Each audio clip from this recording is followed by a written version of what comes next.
If you're someone who believes children deserve justice, who thinks the truth matters more than protecting lies, then you need to subscribe right now. Because if you won't stand up for missing children by hitting that subscribe button, then honestly, what will you stand up for? And if you're not going to subscribe, at least have the courage to tell us why in the comments. The web of deception that surrounds this case is so complex that it may be impossible to untangle. Every thread leads to multiple possibilities. Every connection supports multiple theories. Every piece of evidence can be interpreted in ways that either condemn or exonerate the key players. But here's what we know for certain. 2 children disappeared, and that disappearance revealed fractures in Canadian society that run so deep they may be impossible to repair. The case exposed the limits of Canadian sovereignty, the complexity of Indigenous Canadian relations, the weakness of child protection systems, and the dangers of political calculation overriding human welfare. Whether those children were victims of a crime or beneficiaries of a protective strategy designed to keep them safe, their disappearance has become a symbol of a system that is so broken it cannot function when it is needed most. The price of this systematic failure extends far beyond one family's tragedy. It has created a precedent that could be used to justify future deceptions, a template that could be followed by anyone who understands how to manipulate the system's weaknesses, a blueprint for making inconvenient truths disappear into the shadows of jurisdictional complexity. But perhaps the most tragic aspect of this case is that it may have been designed to ensure that the truth could never fully emerge. The web of deception is so complex, the legal barriers so formidable, the political calculations so sensitive, that even those who were supposedly controlling the situation may have lost track of what was real and what was performance. In the end, we are left with a case that challenges everything we believe about truth, justice, and the responsibility of institutions to protect the vulnerable. We are confronted with a system so broken that it cannot distinguish between protecting children and enabling their disappearance, between respecting sovereignty and facilitating deception, between avoiding confrontation and abandoning justice. The children at the center of this case may be safe, or they may be lost forever. The truth may be hidden by people who believe they are protecting it, or it may be buried by people who are terrified of what it would reveal. The system may be working exactly as designed, or it may be so fundamentally flawed that it cannot function when it is needed most. But one thing is certain. The case of Lily and Jack Sullivan will haunt Canadian society for generations to come, not because of what it revealed about one family's tragedy, but because of what it exposed about the fundamental failures of a system that was supposed to protect the most vulnerable members of society. The web of deception that surrounds this case may never be fully untangled. But the questions it raises about truth, justice, and institutional responsibility will continue to demand answers long after the immediate crisis has passed. And those answers will determine whether we learn from this tragedy or remain trapped in the same patterns of deception that created it.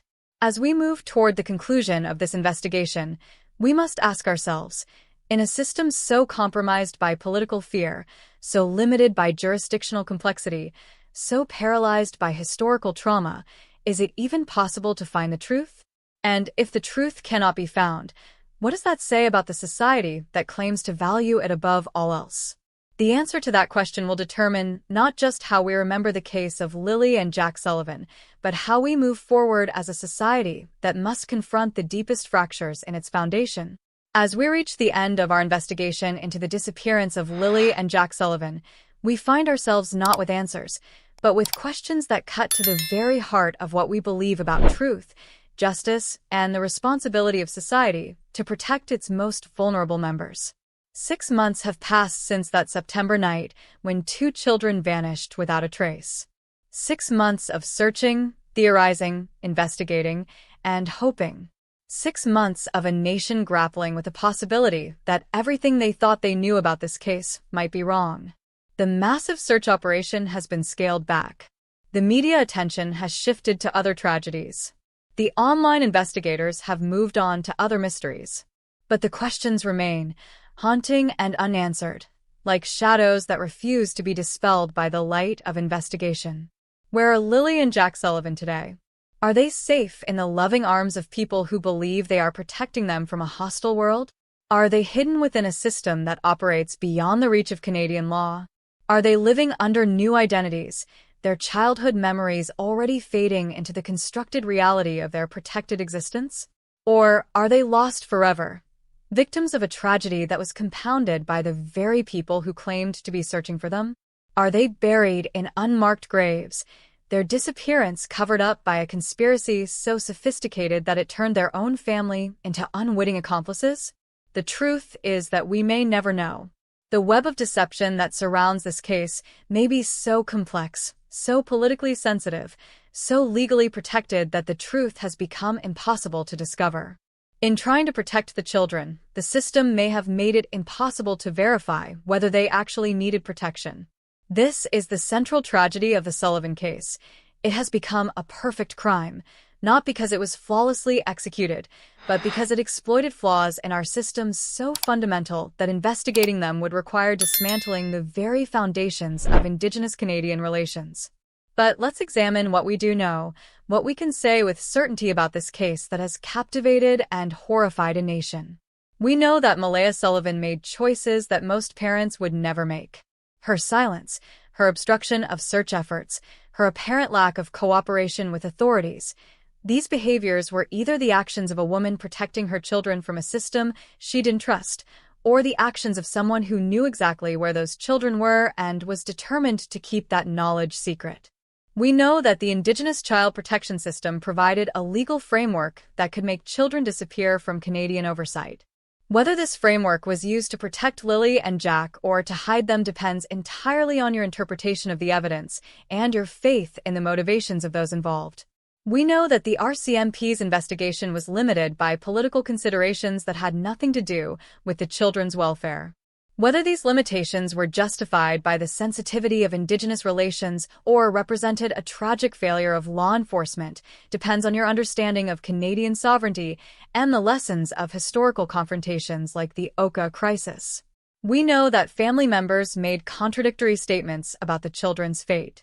Whether these contradictions represented the confusion of grief-stricken relatives or the coordinated deception of co-conspirators depends on your assessment of their credibility and motivations. But here's what haunts me most about this case: the possibility that everyone involved, Malaya, the family members, the lawyers, the RCMP, the government officials, everyone was acting according to their own understanding of what was best for the children, yet collectively they created a situation where the truth became impossible to discover. But first, if you believe children's lives matter, if you think the truth deserves to be heard, then prove it. Subscribe now. Because every subscriber is a voice demanding justice for Jack and Lily Sullivan. If Malaya believed that speaking out would endanger her children, then her silence was an act of love. If the family believed that protecting her silence would protect the children, then their support was justified. If the lawyers believed that using legal loopholes would keep the children safe, then their strategy was ethical. If the RCMP believed that avoiding confrontation would prevent violence, then their caution was appropriate. But if everyone was acting out of love and protection, how did we end up with a situation where 2 children vanished without a trace and no one seems to know where they are? The answer may be that good intentions are not enough when the system itself is so broken that it cannot function effectively even when everyone is trying to do the right thing. The Sullivan case may represent the perfect storm of systemic failure, where every institution, every individual, every decision was defensible in isolation but catastrophic in combination. This interpretation is almost more terrifying than the possibility of deliberate deception, because it suggests that our system is so fundamentally flawed that it can fail even when everyone is acting in good faith. It suggests that we have created a society where protecting children and finding missing children can become mutually exclusive goals. The media's role in this case has been equally complex and problematic. The intense coverage, the conspiracy theories, the online harassment, all of these things may have made it more difficult to find the truth while claiming to seek it. The very attention that was supposed to help find the children may have driven them deeper into hiding. If the children were indeed being protected by people who believed they were saving them from a hostile world, then the media circus would have confirmed every fear about exposure. The death threats against family members, the wild speculation about their fate, the transformation of their disappearance into entertainment, All of these things would have made it impossible for anyone protecting them to consider revealing their location. The online investigators who claim to be seeking justice may have actually been undermining it. The media outlets that claim to be informing the public may have been spreading confusion. The authorities who claim to be seeking the truth may have been making it impossible to discover. This is the ultimate tragedy of the Sullivan case. It may have become unsolvable not because of any single act of deception, but because of the collective failure of every institution that was supposed to protect and serve the public interest.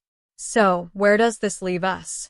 What can we take from this investigation that might help us understand not just what happened to Lily and Jack Sullivan, but what it reveals about the society that failed to protect them? First, we must acknowledge that our child protection systems are so fragmented, so complex, so politically compromised that they may be incapable of functioning effectively when they are needed most. The jurisdictional battles, the legal loopholes, the political calculations, all of these things create opportunities for children to disappear into cracks in the system that may be impossible to close. Second, we must recognize that the relationship between Indigenous and Canadian authority remains so fractured, so traumatized by historical injustices, so paralyzed by political fear that it cannot function effectively in crisis situations. The shadow of past confrontations continues to limit present investigations in ways that may be irreconcilable with the demands of justice. Third, we must confront the possibility that some truths may be too dangerous to reveal, too politically explosive to investigate, too legally complex to prosecute. If you're someone who believes children deserve justice, who thinks the truth matters more than protecting lies, then you need to subscribe right now. Because if you won't stand up for missing children by hitting that subscribe button, then honestly, what will you stand up for? And if you're not going to subscribe, at least have the courage to tell us why in the comments. The Sullivan case may represent the limits of what our society is willing to know about itself, the point where the desire for truth comes into conflict with the need for stability.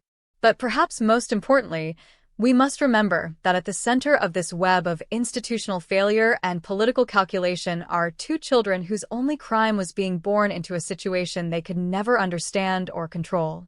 Whatever happened to Lily and Jack Sullivan, whatever decisions were made about their fate, whatever systems failed to protect them, they remain innocent victims of forces far beyond their comprehension. If they are alive, if they are safe, if they are being protected by people who love them, then we must hope that they will grow up in a world that has learned from the failures that created their situation. If they are lost, if they are gone, if they have become victims of the very systems that were supposed to protect them, then we must ensure that their disappearance becomes a catalyst for the reforms that might prevent future tragedies. The case of Lily and Jack Sullivan will haunt Canadian society for generations to come, not because of what it revealed about one family's tragedy, but because of what it exposed about the fundamental failures of institutions that claim to serve the public good. It has shown us a system so broken that it cannot distinguish between protecting children and enabling their disappearance, between respecting sovereignty and facilitating deception, between avoiding confrontation and abandoning justice. But perhaps that revelation is the real purpose of this investigation. Perhaps the value of examining this case is not in solving the mystery of what happened to two children, but in understanding how a society can become so fractured that it cannot protect the most vulnerable members of its community. The questions that haunt the Sullivan case, questions about truth, justice, institutional responsibility, and the limits of what we can know about ourselves, these questions will continue to demand answers long after the immediate crisis has passed. And those answers will determine whether we learn from this tragedy or remain trapped in the same patterns of systemic failure that created it. In the end, the case of Lily and Jack Sullivan is not just about two missing children. It is about who we are as a society, what we value, and what we are willing to sacrifice in the name of protecting those values. It is about the price of silence, the cost of deception, and the consequences of allowing political calculations to override human welfare. Whether those children are safe in loving arms or lost forever in the shadows of systematic failure, their disappearance has become a mirror that reflects the deepest fractures in our society. And until we are willing to confront those fractures, to acknowledge those failures, to rebuild those systems, we will continue to fail the children who depend on us for protection. The mystery of what happened to Lily and Jack Sullivan may never be solved. But the questions their disappearance has raised about the society that failed to protect them must be answered if we are to prevent future tragedies of this magnitude. Their story is not over. It lives on in the questions that haunt us, the reforms that must be made, and the children who will face similar dangers in the future. Whether we honor their memory by learning from their tragedy or dishonor it by ignoring the lessons it teaches will determine what kind of society we choose to become. Thank you for following Lily and Jack Sullivan's story to the end. If this case moved you, if it made you think about the failures in our system, if it reminded you of the children who depend on us for protection, then hit like and subscribe. We have more stories that deserve to be heard, more truths that need to be told, more questions that demand answers. Share your thoughts, your feelings, and your theories in the comments below. What do you think really happened to Lily and Jack Sullivan? What does their case reveal about the society we live in? What changes need to be made to prevent future tragedies? And remember, behind every missing child case, behind every unsolved mystery, behind every institutional failure, there are real people whose lives have been forever changed by forces beyond their control. We owe it to them and to ourselves to keep asking the hard questions, to keep demanding better from our institutions, and to keep fighting for the truth, no matter how difficult it may be to discover. The story of Lily and Jack Sullivan is a story about all of us, about the society we have created, and about the choices we must make to protect the most vulnerable among us.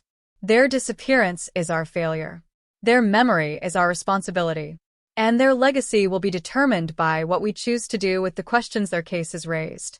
Until we meet again in the next investigation, keep asking questions, keep demanding answers, and keep remembering that the truth, no matter how difficult to discover, is always worth fighting for. If you're feeling angry right now, if you're frustrated by the injustice of it all, then channel that energy into action. Subscribe to this channel right now. Because if you won't even click a button to support the search for truth in cases like this, then what does that say about your commitment to justice? And if you're not going to subscribe, then at least tell us why in the comments. What's stopping you from standing up for Jack and Lily Sullivan?